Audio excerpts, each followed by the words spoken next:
Hello friends, तो कैसे हैं आप लोग। आई होप आप लोग अच्छे होंगे और स्वस्थ होंगे। अनकैनी स्टोरीज डार्क में आप सभी का स्वागत है। दोस्तों, आज की कहानी की तरफ बढ़ने से पहले चैनल को सब्सक्राइब कर लीजिए और अगर कहानी अच्छी लगती है तो प्लीज़ लाइक एंड कमेंट करना बिल्कुल मत भूलिएगा। दोस्तों, आज की कहानी एक ऐसे इंसान की कहानी है जिसने बहुत कुछ एक्सपीरियंस किया है।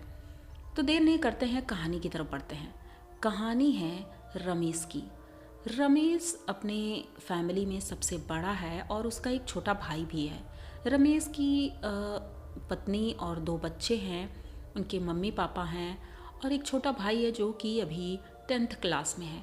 यानी रमेश के ऊपर पूरे परिवार की जिम्मेदारी है, क्योंकि पिताजी की तबीयत बहुत ख़राब रहती है, इसीलिए उनके पिताजी भी कुछ नहीं कर सकते हैं। अब रमेश ज़्यादा पढ़े लिखे तो थे नहीं, इसलिए उन्होंने सोचा कि अपनी खुद की एक दुकान खोल ली जाए, पर उसके लिए बहुत पैसे चाहिए थे।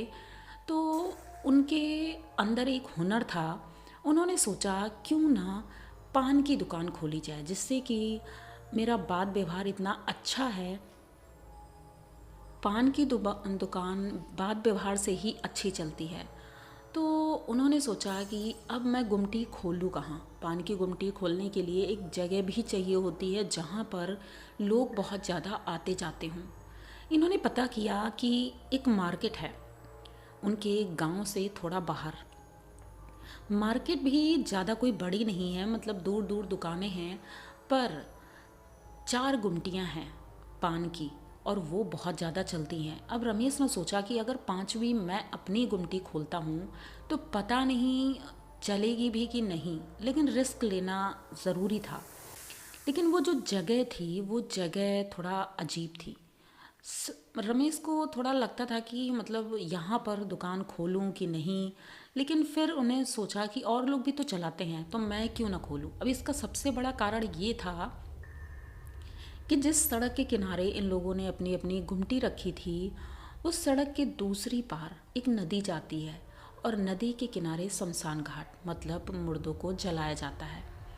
अब कहीं ना कहीं रमेश को डर भी लगता था, लेकिन उसने यही सोचा कि और लोग भी तो चलाते हैं तो मैं भी वैसे ही चलाऊंगा, दिन भर खोलूंगा और शाम को बंद कर दूंगा। बस गृह प्रवेश की तरह दुकान की भी पूजा हो जाती है। और बहुत खुश था रमेश उस दिन। पूरी फैमिली उनकी गुमटी पे आई, पूजा हुई थी और गुमटी चालू हो गई। रमेश बातें करने में बहुत कुशल था, इसलिए बहुत ही जल्दी उसकी दुकान आगे बढ़ चली थी। उसने क्या किया कि दुकान के बगल में ही एक छोटी सी झोपड़ी बना ली थी। उस झोपड़ी में वो कभी आराम भी कर लेता था, जैसे उसका भाई आ जाता था दुकान पे तो वो आराम कर लिया करता था और वहीं पर बैठकर खाना वाना भी खा लेता था। तो अब उस जगह का नाम लोग 5 गुमटी कहने लगे थे, गुमटी नंबर 5, क्योंकि उस चौराहे पर ये 5 पान की गुमटियाँ थी। अब ये जगह तो फेमस हो गई, लेकिन रमेश अभी भी डरा रहता था। शाम को जैसे ही 6 बजता था वो अपनी गुमटी बंद करके घर की तरफ चल देता था। लेकिन आज कुछ कारण ऐसा बना कि पास के गांव में एक शादी थी और वहाँ की बारात यहीं इनकी गुमटी के दूसरी तरफ, मतलब कि पीछे साइड एक बहुत बड़ा स्कूल था, वहाँ पर बारात रुकी हुई थी। तो लोगों ने कहा कि अगर आज गुमटी खुली रहेगी रात भर तो चलेगी बहुत, क्योंकि इतने बाराती हैं और गांव की बारात वैसे भी लोग रात भर रुकते हैं, तो हमारी गुमटी चलेगी अच्छे से और व्यापार भी अच्छा होगा। यही सोच करके रमेश भी सोचता है चलो ठीक है आज खोल लेते हैं। अब रात के लगभग 11 बज चुके थे, बारात की अगवानी भी हो चुकी थी, काफ़ी कस्टमर भी आ रहे थे। तो बाकी जो दुकान वाले थे उन्होंने सोचा कि अब बंद कर देते हैं। उन लोगों ने 12 बजे तक दुकान बंद कर दी।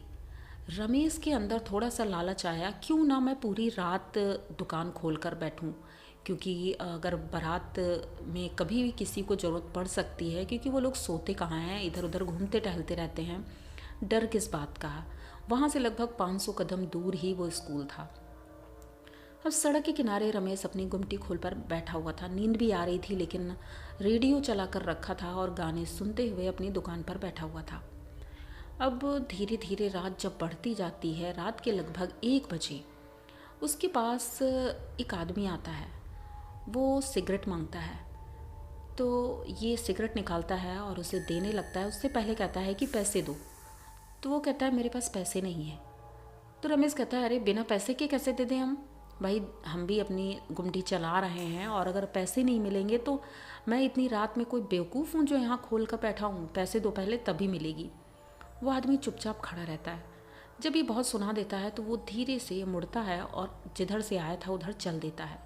रमेश ये देखकर चौंक गया था कि उसने कुर्ता पजामा पहना था, मतलब ऊपर कुर्ता था और एक गमछा डाल रखा था वाइट कलर का।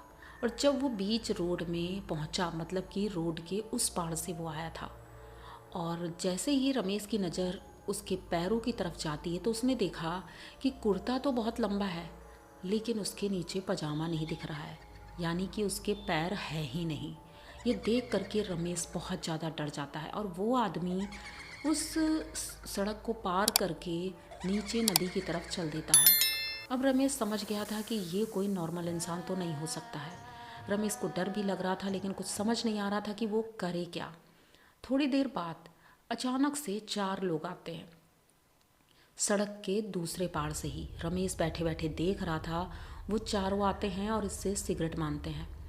ये कहता है कि मैं सिगरेट नहीं दे सकता हूँ क्योंकि मैं पैसे लिए बिना नहीं देखूँगा। अभी तक भी रमेश को ये विश्वास नहीं हो रहा था कि वो कोई भूत प्रेत आत्मा भी हो सकती है। रमेश मना कर देता है और वो लोग रमेश को गुमटी से बाहर खींचते हैं और उसे घसीटते हुए नदी की तरफ ले जाने लगते हैं।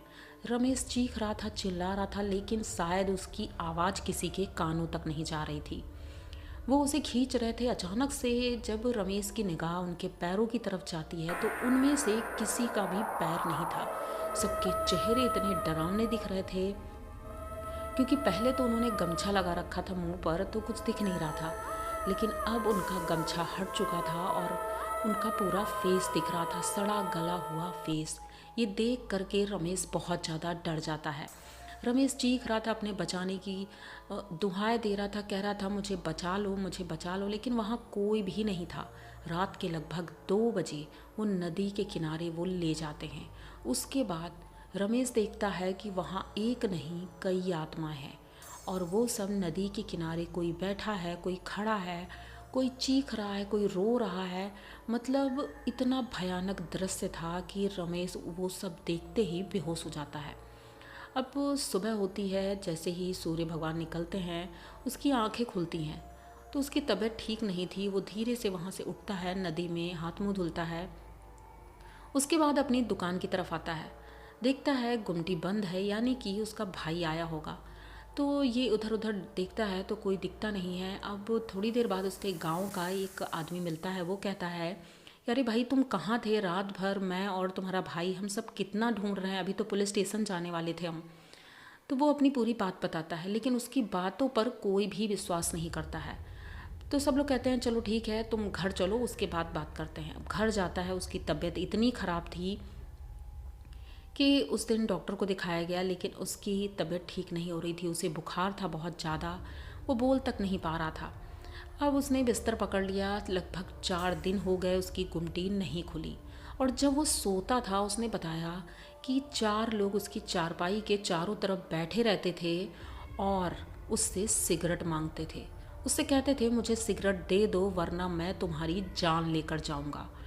ये सपना देखते ही ये रोज़ चीख कर उठ जाता था और इनके घर वाले अब धीरे धीरे विश्वास तो करने लगे थे। एक बार इनके पिताजी ने कहा अपनी वाइफ से, मतलब इनकी माता जी से, कि ऐसा करते हैं हम किसी पंडित जी को बुलाते हैं और उन्हें दिखाते हैं क्योंकि मुझे कुछ ठीक नहीं लग रहा है। अब जब पंडित जी आते हैं और घर के अंदर जैसे ही प्रवेश करने वाले थे उन्होंने कहा मैं इस घर में नहीं जाऊंगा क्योंकि इस घर में एक नहीं कई प्रेत हैं। अब उनके घर वालों को विश्वास नहीं होता है कि क्या ऐसा भी हो सकता है। तो पंडित जी कहते हैं कि आप अपने बेटे को लेकर बाहर आइए, हम बाहर ही देखेंगे उसे। तो ये लोग किसी तरह उसे पकड़ कर खींचते हुए बाहर ले जाते हैं क्योंकि इतना वजन हो गया था, वो उठाया मान का तो था नहीं कि कोई उठा कर ले जाए। तो किसी तरह गांव के लोगों को बुलाते हैं, उसे लेकर बाहर जाते हैं। अब उसकी आंखें चढ़ी हुई थी, एकदम लाल आंखें। वो चीख रहा था, अपना सर पटक रहा था ज़मीन में और बस यही बोले जा रहा था कि अगर मैंने उन्हें सिगरेट नहीं दी तो वो मुझे मार देंगे, मुझे बचा लो। अब उनके मम्मी पापा तो बहुत रो रहे थे, बच्चे भी रो रहे थे, उनकी पत्नी भी रो रही थी। पंडित जी ने कहा अब इन्हें बचाना बहुत मुश्किल है क्योंकि उन लोगों ने पूरी तरह से इसके ऊपर कब्जा कर लिया है। लेकिन उनके पिताजी कहते हैं कि अरे बालाजी सब ठीक करेंगे, आप किसी तरह प्रयास तो करो। पंडित जी ने अपना पूरा प्रयास किया और कहा कि अगली अमावस तक अगर ये बच जाता है तो ठीक है, वरना उसके बाद मैं कुछ नहीं कर सकता हूँ। 2 दिन बाद ही अमावस थी और उस दिन रात को अचानक से रमेश बहुत ज़ोर ज़ोर से चीखने लगता है और कहता है मुझे बचा लो, मुझे बचा लो, वो मुझे ले जा रहे हैं। और अचानक से उसकी मौत हो जाती है। ये खबर सुनते ही पूरे गांव के लोग सदमे में आ जाते हैं क्योंकि रमेश का स्वभाव बहुत ही सीधा और सरल था। पूरे परिवार का बोझ उसके सर पे था, लेकिन उसके साथ ही ऐसा क्यों हुआ, जबकि वहाँ पर और भी गुमटी थी। लेकिन क्यों रमेश के साथ ऐसा हुआ? क्या रमेश ने सिगरेट ना दे के गलती की? तो जब वहाँ गुमटी वालों से पूछा गया तो उन्होंने बताया कि हाँ, हमारे साथ भी ऐसा होता है। आते हैं लोग सिगरेट मांगने के लिए, लेकिन हम उन्हें दे देते हैं। लेकिन शायद रमेश ने नहीं दी, इसीलिए उसके साथ ऐसा हुआ है। तो इनके घर वालों ने कहा रमेश को शायद पता ही नहीं था, इसीलिए उसने ऐसे गलती कर दी, किसी ने बताया ही नहीं। अब जो होना था वो तो हो ही चुका, लेकिन वो गुमटी आज भी खाली पड़ी है क्योंकि ना तो उनके घर वाले कभी वहाँ गए, ना उसका भाई वहाँ गया, क्योंकि उनके अंदर आज भी वो डर है। अपना भाई, अपना बेटा, अपना पति वो खो चुके हैं, तो वो नहीं चाहते हैं कि अब कोई दूसरा व्यक्ति वहाँ जाए। तो आप लोगों को रमेश की ये कहानी कैसी लगी? अगर अच्छी लगी हो तो प्लीज़ चैनल को सब्सक्राइब करिए, लाइक कमेंट करिए, शेयर करिए और बने रहिए हमारे साथ। मिलते हैं फिर किसी नई कहानी में, तब तक के लिए डरते रहें।